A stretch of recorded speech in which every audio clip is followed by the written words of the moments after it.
It is very easy to just cruise right on through the borough formerly known as Centralia without even realizing it. We know we did it 3 times.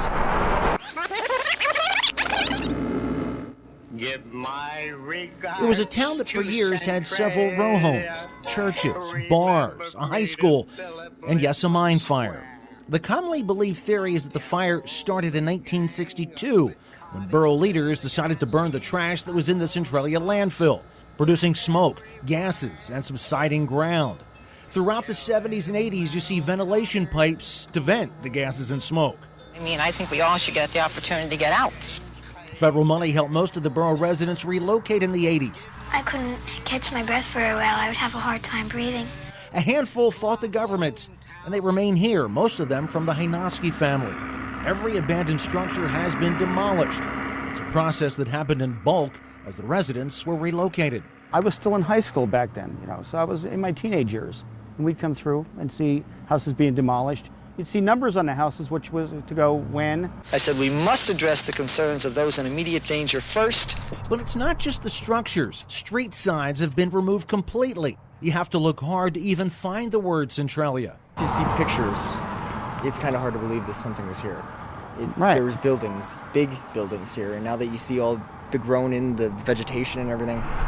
But when you look closer, you see the sidewalks and the steps that lead to nowhere. This fence once surrounded someone's yard. We found Joe Kimsel driving along what used to be Railroad Street where he grew up. I was born and raised down again this block on the right. The road is still here. The houses are gone. They even tore up the tracks. Old houses, and there was a hall across the street. The railroad tracks were in the center. The fire company is still apparently functional, but the Centralia name has been removed from the front of the building. There was all homes and stores, grocery stores on that side of the street. A couple bar rooms, a lot of bar rooms.